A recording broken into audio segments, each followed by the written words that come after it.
우리 겸손의 축복에 대해서 우리 하나님 말씀 전하도록 하겠습니다.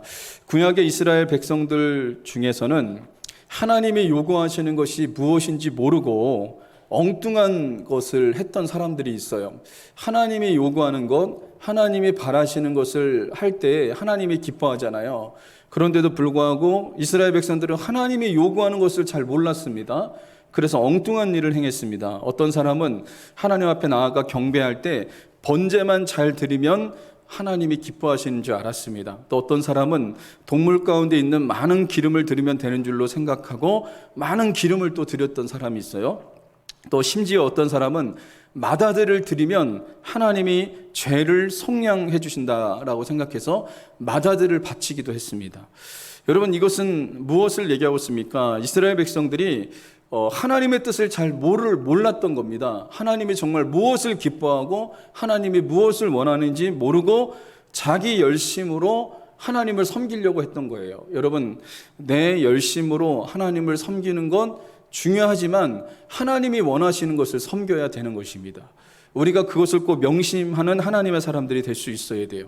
하나님이 기뻐하시는 일을 행해야지 하나님이 기뻐하시죠. 근데 하나님이 기뻐하시지 않는 일을 우리가 행하면 하나님이 기뻐할 수 없는 겁니다. 그렇다면 오늘 본문을 통해서 우리에게 말씀하시는데 하나님께서 우리에게 요구하시는 건, 하나님께서 기뻐하시는 것이 뭘까요? 미가서 6장 8절 우리가 읽은 말씀입니다. 사람아, 주께서 선한 것이 무엇임을 내게 보이셨나니 여호와께서 내게 구하시는 것은 오직 정의를 행하며 인자를 사랑하며 겸손하게 내 하나님과 함께 행하는 것이 아니냐, 이렇게 얘기합니다. 미가 선지자를 통해서 얘기했습니다. 하나님이 요구하시는 것, 하나님이 기뻐하는 것 뭐냐? 하나님은 정의와 인자와 그리고 겸손을 원하신다 라고 말씀하고 있습니다. 특별히 여러분, 겸손에 대해서 좀 살펴보기 원합니다. 하나님은 겸손한 자를 기뻐하십니다. 성경은 우리에게 수없이 교만을 경고하고 있고 겸손을 요구하고 있는 것을 여러분 보게 됩니다. 그러면 겸손한 자에게 주어지는 복이 뭘까요? 세 가지로 우리 살펴보겠는데요. 첫 번째는 겸손한 자의 복은 하나님께서 함께 하시는 복이 겸손한 자의 복입니다. 여러분, 미가 선지자는 하나님께서 그의 자녀들에게 요구하는 것이 겸손하게 내 하나님과 함께 행하는 것이 아니냐, 이렇게 얘기했거든요. 그러면 이것은 무엇입니까? 하나님은 겸손한 자와 동행하시겠다는 거예요. 하나님은 겸손한 자와 함께 하시겠다라고 말씀하고 있는 것입니다. 여러분, 하나님께서 분명히 살아계십니다. 우리와 함께 하십니다. 그런데 그 하나님께서 살아계심에도 불구하고 우리의 삶 가운데 그 모습을 감출 때가 있습니다. 언제 감추시냐? 우리가 교만하면 하나님의 모습을 감추세요. 그런데 우리가 겸손하면 하나님의 모습이 드러납니다. 그래서 내 삶 속에, 우리의 삶 속에 하나님의 영광이 드러나는 역사가 일어나는 겁니다. 그래서 여러분, 오늘 미가 선지자가 얘기하잖아요. 겸손하면 하나님과 함께하는 것이다 라고 얘기하고 있습니다. 그러므로 여러분, 겸손한 자의 복은 무엇이냐? 하나님께서 함께 하시는 복입니다. 여러분, 무엇보다 하나님이 함께 하시는 복이 복 중에 복 아닙니까? 여러분, 하나님께서 함께 하신다면 두려울 게 뭐가 있겠습니까? 장사를 해도 하나님이 함께 하시면 두려운 게 뭐가 있겠어요? 사역을 해도 하나님이 나와 함께 하시면 두려운 게 뭐가 있겠어요? 여러분, 내가 어떤 일을 하든지 간에 하나님이 나와 함께 하시면 두려운 게 뭐가 있겠습니까? 여러분, 겸손하면 하나님이 나와 함께 하신대요. 그러니까 여러분, 저와 여러분들이 겸손한 자가 되셔서 하나님이 함께하는 자가 되시기를 주님의 이름으로 간절히 소망합니다. 이사야서 57장 15절에 보면 우리 빨간 글씨를 한번 보십시오. 빨간 글씨에 보면 이렇게 얘기합니다. 통회하고 마음이 겸손한 자와 함께 있나니, 이렇게 얘기하고 있습니다. 하나님은 어떤 하나님이시냐? 통회하고 마음이 겸손한 자와 하나님은 함께 하시겠다라고 말씀하고 있습니다. 그렇습니다. 여러분, 하나님은 겸손한 자와 함께 한다는 것을 말씀하고 계세요. 그렇기 때문에 하나님께서 말씀하셨잖아요. 누구와 함께 하겠다. 누구와 함께 하겠다. 누구와 내가 동행하겠다라고 말씀하셨는데, 누구와 함께 하냐면 겸손한 자와 하나님이 함께 하시겠다라고 말씀하고 있다는 것입니다. 사역도 그렇습니다. 사역도 겸손하면 하나님의 능력이 나타나는 거예요. 겸손하면 하나님의 은혜가 나타나지만 겸손하지 못하고 교만하면 하나님의 절대로 역사하지 않습니다. 여러분, 이것을 기억하는 하나님의 사람들이 될 수 있어야 됩니다. 무디는 이렇게 얘기를 했습니다. 겸손에 대해서 이렇게 얘기했습니다. 겸손은 자기 자신을 공정하게 평가하는 것이다 라고 얘기를 했습니다. 이 겸손은 무엇이라고 얘기했냐? 자기 자신을 공정하게 평가하는 것이 겸손이다 라고 무디는 그렇게 얘기했어요. 그래서 무디의 겸손함을 엿볼 수 있는 이야기가 한 가지가 있습니다. 그가 한 번은 휴식을 취하기 위해서 스코틀랜드로 여행을 갔는데, 그런데 사람들이 무디를 알아본 거예요. 무디를 알아보고, 무디 목사님이 아주 유명하잖아요. 그래서 무디 목사님을 붙잡고 이 스코틀랜드에서 이 지역에서 부흥회를 좀 인도해 달라고 이 목사님에게 부탁을 했습니다. 그래서 무디 목사님이 억지로 나흘 동안 거기서 집회를 인도했습니다. 나흘 동안 집회를 인도하는데 놀라운 부흥의 불길이 임했습니다. 아주 교회들이 부흥하고 막 영혼들이 가득 차고 영혼들이 회개하는 역사가 일어나고 막 그 열매들이 너무 좋은 거예요. 부흥의 열매가. 마을 사람들이 너무 기뻤습니다. 그런데 무디 목사님은 기뻐하지 않았습니다. 왜 그랬냐면 무디 목사님이 이런 말을 했어요. 심지 않은 데서 거두지 않고 기도 없이 부흥이 없는 법인데, 저는 휴식을 취하러 여기 왔을 뿐인데 이런 큰 부흥을 경험하게 되다니 참 이상합니다. 이렇게 목사님이 얘기한 거예요. 부흥회를 하는데 그분이 기도로 준비하지도 않았고 갑작스럽게 부흥회를 인도했고, 근데 왜 하나님께서 이렇게 강력하게 역사하셨는지 이 목사님은 좀 의아했던 거예요. 그런데 그 옆에서 그 말을 듣고 있던 그 마을의 목사님이 이렇게 얘기했습니다. 목사님, 안심하십시오. 우리 교회는 17년간 전신마비로 지내고 있는 형제가 있습니다. 그는 참 기도의 사람입니다. 이 형제가 10년 전에 목사님께서 미국에서 큰 부흥을 일으켰다는 소식을 듣고 그때부터 우리 마을에 무디 목사님이 한 번 오셔서 부흥 집회를 인도해 주십시오라고 10년 동안이나 기도했습니다. 이렇게 무디 목사님에게 얘기한 거예요. 그때 무디 목사님이 그때서야 큰 깨달음을 얻었습니다. 여러분, 그렇죠. 무디 목사님이 스코틀랜드에 간 것도 하나님께서 인도하셨던 거고 우연히 간 게 아닙니다. 이 10년 동안 기도한 이 형제의 기도를 들으시고 하나님께서 무디 목사님을 스코틀랜드 지역에 가게 하셨고, 또 그 마을에서 부흥회를 무연히 인도한 게 아니라 하나님께서 역사하셔서 부흥회를 인도한 거예요. 그래서 거기에 강력한 하나님의 역사가 나타났던 겁니다. 여러분, 무디 목사님을 보십시오. 성령의 역사가 그렇게 강력하게 나타났다면 자기 자신을 자랑하든지, 그럼 그렇지. 내가 이렇게 능력 있는 목사인데 이런 역사가 나타날 수 있지. 가는 곳마다 하나님의 역사하지. 이런 생각을 품을 수도 있었는데, 그러나 무디 목사님은 겸손한 하나님의 사람이었습니다. 여러분, 겸손하지 않습니까? 어떻게 이런 일이 가능했지? 어떻게 이런 일이 가능했지? 이렇게 생각을 하다가 그 이유를 알았던 거예요. 여러분, 하나님은 겸손한 자에게 역사하시는 분이 우리 하나님이시라는 것을 여러분 잊지 않는 하나님의 사람들이 될 수 있기를 바랍니다. 우리 교회는 기도하는 사람이 많습니다. 우리 교회 성도들도 기도하지만 금요 성령 집회 때도 기도하지만 우리 교회를 위해서 기도하시는 분들이 있어요. 이 연목사님 사모님 이분도 우리 교회를 위해서 기도하십니다.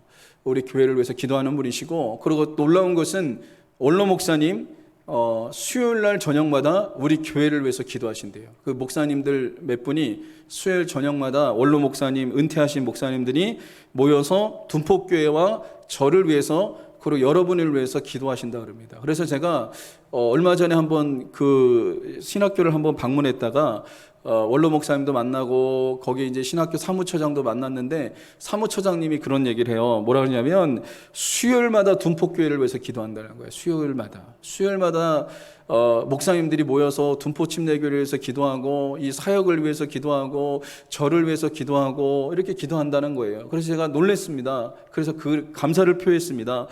우리 교회가 하나님의 은혜 가운데 순항할 수 있는 게 여기서 있었군요. 그러면서 제가 감사를 표했어요. 감사를 표하고 그랬던 기억이 있습니다. 여러분, 우리 교회가 부흥하고 순항할 수 있는 건 여러분 우리 때문이 아니라 누군가의 기도 때문이라는 것을 여러분 잊지 마시기 바랍니다. 여러분, 반드시 하나님이 이런 은혜를 주시는 것은 누군가의 기도가 있기 때문에 그래요. 그래서 여러분, 우리는 겸손한 하나님의 사람이 되어야 되는 겁니다. 겸손할 때 하나님은 계속해서 역사하시고 계속해서 함께하는 놀라운 역사가 일어나는 거예요. 유기성 목사님이 지금 아주 귀하게 쓰임 받으시는데 이분이 어려운 교회에 갔습니다. 뭐 빚이 한 80억에서 100억 되는 교회. 그 교회 담임 목사로 아무도 가려고 하지 않았는데 그분이 담임 목사로 청빙 받아서 그 교회에 갔습니다. 여러분 갈 수 있겠습니까? 저 같아도 못 가겠죠. 빚이 80억에서 100억이에요. 성도들은 다 떠나서 100명만 남아 있습니다. 성전은 짓다가 이렇게 멈춰져 있는 상태. 짓다가 멈춰져 있는 상태가 그 교회였습니다. 근데 그 교회에 가서 이분이 사역을 하나님의 은혜 가운데 잘 감당해서 지금은 빚을 다 갚고요. 지금 놀라운 교회로 부흥했습니다. 한 2만 명, 한 10,000명에서 2만 명 모이는 교회로 부흥했고, 그리고 그 교회는 해마다 교회를 분리개척시킵니다. 분리개척. 그러니까 맥주감사절에 나오는 헌금을 교회 개척하는데 전액을 다 씁니다. 그래서 그 교회 부목사님들 중에 한 분을 뽑아서 분리개척을 시켜요. 분리개척을 시키는데 어떻게 시키냐면 어떤 한 지역을 이제 기도하면서 구하고 성도들을 띄워주는 겁니다. 성도들을 띄워줘서 성도들이 거기 가서 그 교회가 부흥할 때까지 성도들이 붙어 있어요. 그러고 나서 웬만큼 부흥하면 다시 돌아옵니다. 성도들이 교회로 이렇게 다시 복귀하는 일이 일어납니다. 그래서 수지선한목자교회가 엄청나게 부흥했는데 그 교회가 분리개척 1호 교회입니다. 그런데 이 목사님은 얼마나 겸손하신지 한 번은 부흥회를 갔는데 서울에서 부흥회를 인도하는데 서울의 한 큰 교회에서 근데 숙소를 잡아줬는데 너무 좋은 호텔을 잡아준 거예요. 너무 좋은 호텔. 이 목사님이 부흥회를 마치고 숙소를 딱 들어가는데 호텔인데 너무 좋아요. 완전히 거기 그런 데는 한 번도 묵어본 적이 없는 거예요. 그래서 이 목사님이 들어가서 이 호텔에 가서 앉는데 하나님의 성령이 임했습니다. 그래서 그 자리에서 이분이 무릎을 꿇었습니다. 무릎을 꿇고 하나님 앞에 기도하는데 하나님 제가 뭔데 이렇게 제가 이런 극진한 대접을 받고 제가 뭔데 이렇게 정말 이렇게 부흥 강소로서 이렇게 대접을 받습니까? 라고 하면서 눈물로 기도하는데 하나님이 깨달음을 주셨어요. 그분의 할아버지가 순교자고요. 아버지가 개척교회 목사님이셨어요. 그래서 그 하나님께서 깨달음을 주셨는데 어떤 깨달음을 주셨냐면 할아버지가 순교의 피를 흘렸고 그리고 아버지가 개척교회 목사로서 신실하게 하나님을 섬겼다. 그래서 너가 3대째에 이 복을 너가 받는 거다라고 하나님께서 깨달음을 주셨습니다. 그래서 이분이 거기서 울면서 기도하면서 할아버지 때문에 그리고 아버지 때문에 자기가 이렇게 큰 축복을 받았다는 것이 깨달아져서 겸손하게 하나님을 높였다라고 얘기를 하고 있습니다. 여러분 그렇습니다. 하나님은 어떤 사람과 함께하냐? 겸손한 사람과 함께합니다. 여러분 그러므로 저와 여러분들이 겸손한 자가 되어서 하나님의 함께 하시는 복을 받을 수 있기를 주의 이름으로 간절히 소망합니다. 두 번째, 겸손한 자의 복은 하나님께서 은혜를 주시는 복입니다. 잠언 3장 34절 보시면 진실로 그는 거만한 자를 비우시며 겸손한 자에게 은혜를 베푸시나니 이렇게 말하고 있고요. 야고보서 4장 6절에 그러나 더욱 큰 은혜를 주시나니 그러므로 일러스되 하나님이 교만한 자를 물리치시고 겸손한 자에게 은혜를 주신다 하였느니라. 또 베드로전서 5장 5절 젊은 자들아 이와 같이 장로들에게 순종하고 다 서로 겸손으로 허리를 동이라. 하나님은 교만한 자를 대적하시되 겸손한 자들에게는 은혜를 주시느니라. 이렇게 얘기합니다. 여기에 공통적으로 나오는 것이 있습니다. 교만은 하나님과 원수가 된다는 거죠. 그래서 한번 넘겨줘 보실래요?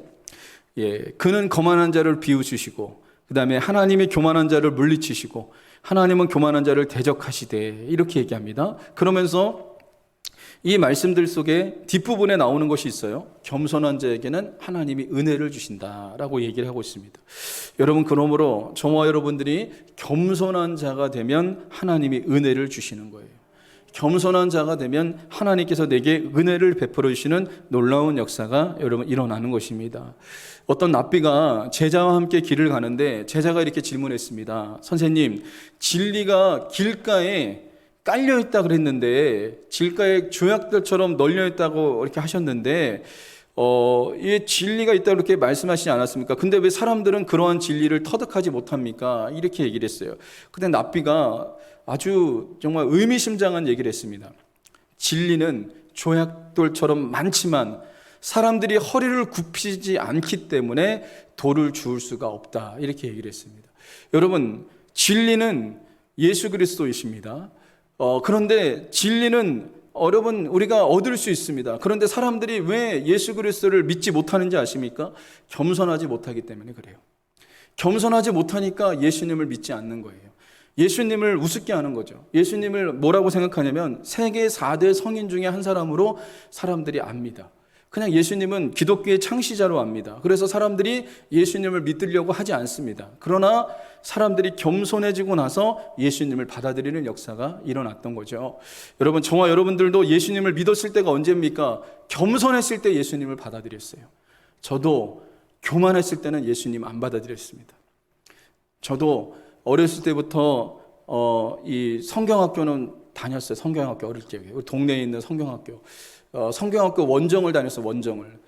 교회가 이렇게 뭐 장로교회도 있고 감리교회도 있고 막 그래요. 그럼 뭐 사탕 준다 그러고 가방 준다 그러니까 한 번은 이쪽 교회 갔다가 거기 가서 가방 하나 받아오고 사탕 받아오고, 또 이쪽에 또 감리교회에서 한다 그러면 그쪽에 가서 사탕 받아오고 가방 받아오고 그랬던 사람입니다. 그냥 그랬다가 교회 안 다니다가 그러다가 어땠냐면 한 번은 감리교가 이 의정부 감리교회가 있는데, 의정부 중앙감리교회인가, 우리 동네에 감리교회가 하나 있어요. 의정부 감리교회. 어느 날 성전을 크게 짓더라고요. 그들이 막 버스를 사더라고요. 그때 제가 지나다니면서 욕했잖아요. 성도들 돈 걷어다가 성전이나 저렇게 짓고 버스나 사고 말이야, 막 이랬어요. 몰라서 그랬죠. 제가 막 몰라서 겉으로 보이는 거 보면서 막 판단하고 정죄하고 막 그랬습니다. 저는 예수님을 받아들이지 않았던 사람입니다. 그런데 고등학교 2학년 때 정말 내 인생에 힘든 일이 왔습니다. 힘들고 절망스러운 일이 왔습니다. 고등학교 2학년 때 뭐가 그렇게 힘들었냐고요? 고등학교 2학년 때 힘든 일이 있었어요. 제 삶 속에 정말 힘든 일이 있어서 하나님을 찾게 되었는데, 제가 박한철 선교사 그때 고등학교 2학년 때 제 같은 반 아이였어요. 같은 반 친구였는데 저는 뒤에서 노는 친구였고 그 친구는 착한 학생이었어요. 정말 착한 학생, 모범생. 근데 어느 날 저한테 교회 가자 그러더라고요. 교회 가자고. 그래서 제가 마음이 너무 힘들고 괴로우니까 그때부터 교회를 갔습니다. 교회를 갔는데 학교 끝나면 매일 교회를 들려서 기도하고 갔어요. 기도하고 가고 예배란 예배는 다 드리고 막 그랬습니다. 그러다가 말씀 듣는 가운데 예수님을 만나는 역사가 일어났습니다. 여러분도 마찬가지일걸요? 여러분도 겸손해졌을 때 예수님을 만난 거죠. 내가 교만했을 때는 예수님을 절대로 못 만납니다. 그런데 마음이 겸손하면 하나님의 은혜가 여러분 넘치는 역사가 일어나는 겁니다. 우리가 언제 구원받게 됐습니까? 내가 겸손해졌을 때 하나님께서 은혜를 주셨다는 거죠. 여러분 그렇습니다. 내가 교만하면 하나님의 은혜 못 받아요. 그러나 겸손하면 하나님의 은혜를 받는 놀라운 역사가 일어난다는 겁니다. 벤자민 프랭클린은 1906년도에 극빈한 가정에서 태어났는데 이 사람은 믿음으로 환경을 극복해서 이 사람은 아주 훌륭한 사람으로 성장했습니다. 위대한 정치가가 됐고 과학자가 됐고 사상가가 되었는데, 그리고 이 사람이 발명한 게 피레침을 발명했습니다. 그리고 미국의 독립선언서 기초문안을 이분이 작성했는데 이분이 깨달은 게 있었어요. 성공은 물질이 아니라 겸손해서 온다는 것을 이 사람이 깨달았습니다. 젊은 시절에 이분이 급하게 방문을 열고 밖으로 나가다가 문지방에 여러분 머리를 확 부딪혔습니다. 머리가 확 부딪혀서 아주 충격을 받았습니다. 그때 어떤 옆에서 그걸 지켜보던 사람이 이렇게 얘기했습니다. 젊은이, 당신 앞에 놓여있는 세상을 살아갈 때 겸손하게 허리를 굽히십시오. 그러면 충돌을 모면할 겁니다. 이렇게 누군가가 충고를 해줬어요. 그러니까 이 사람이 거기서 깨달았습니다. 겸손하게 고개를 숙이면 충돌을 모면할 것이고 그리고 성공할 수 있다는 것을 이분이 깨달았습니다. 여러분, 공부를 많이 한다고 겸손해지는 것 아닙니다. 교양 서적을 많이 읽는다고 겸손해지는 것도 아닙니다. 또 기도 생활 열심히 한다고 해도 여러분 겸손해지는 것 아닙니다. 언제 겸손해지냐면요, 하나님께서 우리에게 시련을 보냈을 때 그 연단 속에 하나님 앞에 엎드리면 겸손해지는 역사가 일어나는 겁니다. 하나님이 우리를 연단하실 때가 있어요. 하나님이 우리를 훈련하실 때가 있어요. 그 훈련하실 때 겸손하게 고개를 숙이면 하나님께서 우리에게 겸손의 축복을 주시는 놀라운 역사가 일어난다는 것입니다. 그래서 여러분, 겸손의 여러분 축복을 받으시길 바랍니다. 겸손의 복이 여러분에게 임해서 하나님의 은혜가 여러분에게 넘치는 하나님의 사람들이 되기를 주의 이름으로 간절히 소망합니다. 마지막 세 번째로, 겸손한 자의 복은 기도 응답을 받는 복입니다. 역대하 7장 14절, 내 이름으로 일컫는 내 백성이 그들의 악한 길에서 떠나 스스로 낮추고 기도하여 내 얼굴을 찾으면 내가 하늘에서 듣고 그들의 죄를 사하고 그들의 땅을 고칠지라. 이렇게 얘기합니다. 뭐라고 얘기합니까? 스스로 낮추고 기도하면 하나님께서 어떻게 하시겠다고요? 그 땅을 고칠지라. 이렇게 얘기하고 있습니다. 여러분, 이 말은요, 오늘날 이 지금 코로나 시대를 살아가고 있는 우리에게 해당되는 말씀입니다. 이 코로나 때문에 정말 힘들고 어려운 시대를 우리가 살아가고 있잖아요. 우리가 겸손하게 스스로 낮추고 우리가 기도하면 하나님께서 어떻게 역사하실까요? 이 땅을 고치시고 회복시키시는 놀라운 역사가 일어날 것입니다. 그래서 여러분, 이 땅이 회복되는 것은 누구에게 달려 있습니까? 예수 믿는 하나님의 사람들에게 달려 있습니다. 내가 겸손하게 하나님 앞에 기도하면 하나님이 이 땅을 고쳐주시겠대요. 하나님이 이 땅을 회복시켜 주시겠다고 말씀하고 있습니다. 내가 겸손하게 기도하면 하나님이 어떻게 역사하시겠다고요? 여러분, 우리 교회도 회복시켜 주시는 역사가 일어날 거예요. 그 회복의 출발점이 어디 있냐면, 내가 겸손하게 하나님을 찾으면, 겸손하게 하나님을 의지하면, 겸손하게 하나님을 붙잡으면 하나님께서 이 땅을 고치시고 회복시켜 주시는 놀라운 역사가 여러분 일어날 것입니다. 어떤 부모님이 자녀가 게임 때문에 게임 중독에 빠져갖고 이 아이를 달래보고 뭐라고 혼내보고 그래도 이 아이가 안 되는 거예요. 정말 안 되는 거예요. 어떨 때는 뭐 맛있는 것도 사줘보고 뭐 뭔가 해주겠다 그러고 그래도 이 아이가 돌아오지 않는 거예요. 이때 이 부모님이 선택한 게 뭐냐면 새벽 작정 기도를 시작했습니다. 새벽 작정 기도. 이 아이를 달래보고 해도 안 되고 방문해서 나오질 않는 거예요. 밥 먹으라고 그래도 밥도 안 먹고 계속 게임만 하는 거예요. 게임하느라고 방에서 나오지를 않는 거예요. 그 아이 때문에 너무 속상한 거예요. 막 다투기도 하고 싸우기도 하고 막 이런 일이 일어나는 겁니다. 그때 이제 이 집사님이 깨달았어요. 이 아이하고 싸워서 될 일이 아니라 하나님 앞에 내가 기도해야 되겠다. 새벽에 나가서 하나님 앞에 기도해야 되겠다. 하나님 앞에 기도하는데요, 하나님이 누구를 책망하신지 아십니까? 그 여집사님을 책망하셨습니다. 그 아이를 책망하신 게 아니라 그 집사님을 책망하는 거예요. 그래서 그 집사님의 죄가 보이기 시작하는 겁니다. 그러면 그 집사님이 통에 자복하기 시작을 했어요. 그 집사님이 달라졌습니다. 집사님이 달라지니까 가정에 가서 그 아이를 대하는 게 또 달라진 거예요. 게임하는 그 아이에게 말투가 부드러워진 겁니다. 그때는 막 말투가 싸나웠어요. 막 이렇게 막 직선적으로 얘기하고 막 싸울 듯이 얘기하고 윽박지르고 막 이랬는데, 그 집사님이 하나님 은혜 가운데 마음이 변화받으니까 말이 나가는 게 바뀐 거예요. 그래서 어떤 일이 일어났냐?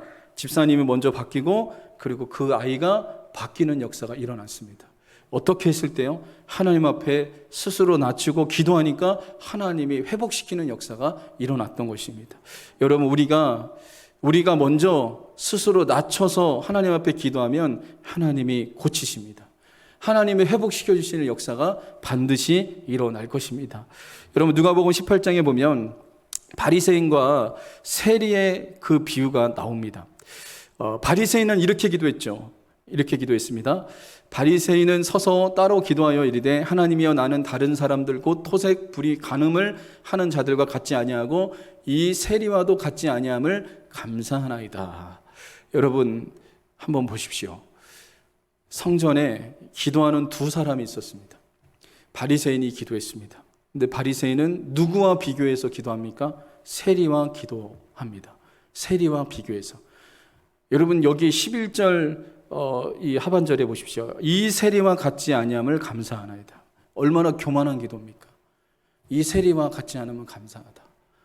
자기 자신을 봐야 되는데 옆에 있는 이 세리를 보면서 세리와 같지 않음을 감사하다. 이렇게 기도했습니다. 그리고 12절 한번 보세요. 나는 일에 2번씩 금식하고 또 소득의 11절을 드리나이다. 이렇게 이 사람이 기도했습니다. 본인이 한 것, 본인이 이렇게 했습니다. 저는 11조를 드렸습니다. 금식도 했습니다. 라고 하면서 하나님 앞에 한 것만 얘기한 거예요. 반면에 세리는 어떻게 기도했냐? 우리 누가복음 18장 13절, 세리는 멀리 서서 감히 눈을 들어 하늘을 쳐다보지 못하고 다만 가슴을 치며 이르되 하나님이여 불쌍히 여기소서 나는 죄인이로소이다. 이렇게 세리가 기도했습니다. 하나님, 나는 죄인입니다. 이 세리의 기도와 바리새인의 기도가 다른 게 뭘까요? 세리의 기도는 자신을 봤습니다. 자신의 죄를 통회하고 자복했습니다. 그러나 바리새인의 기도는 다른 사람과 비교해서 세리보다 내가 더 낫다, 저 사람보다 더 낫습니다 라고 하면서 교만한 기도를 지금 한 겁니다. 그러나 세리의 기도는 어떤 기도를 드린 겁니까? 겸손한 기도를 하나님 앞에 드렸어요. 그랬더니 예수님께서 뭐라고 얘기하셨습니까? 18장 14절에 무릇 자기를 높이는 자는 낮아지고 자기를 낮추는 자는 높아지리라 하시니라. 이렇게 얘기했습니다. 하나님은 누구를 높여주신다고요? 낮아진 자를 높여주시겠다라고 얘기합니다. 스스로 높아진 자를 하나님께서 낮추시고, 그리고 하나님은 낮아진 자를 높여주시겠다라고 말씀하고 있습니다. 우리가 낮아지면 하나님이 높여주세요. 그러니까 여러분, 우리가 걱정할 필요 없어요. 우리가 겸손하면 하나님이 높여주십니다. 때가 되면 하나님이 우리를 높여주시는 놀라운 역사가 일어날 것을 믿으시기를 주님의 이름으로 간절히 소망합니다. 그래서 하나님은 어떤 자의 기도를 들으시냐? 겸손한 자의 기도를 응답하시는 분이십니다. 그래서 여러분, 저와 여러분들이 겸손하게 하나님 앞에 기도함으로 기도에 응답받는 하나님의 사람들이 되시기를 주님의 이름으로 간절히 소망합니다. 말씀의 결론을 맺겠습니다. 하나님께서 우리에게 요구하시는 것은 겸손입니다. 왜 겸손을 요구하실까요? 겸손할 때 하나님이 함께 하시기 때문에 그래요. 겸손할 때 하나님께서 은혜를 주시기 때문에 그래요. 겸손할 때 기도의 응답을 받기 때문에 그렇습니다. 저와 여러분들이 겸손하여 하나님께 축복받는 저와 여러분들이 되시기를 주님의 이름으로 간절히 소망합니다.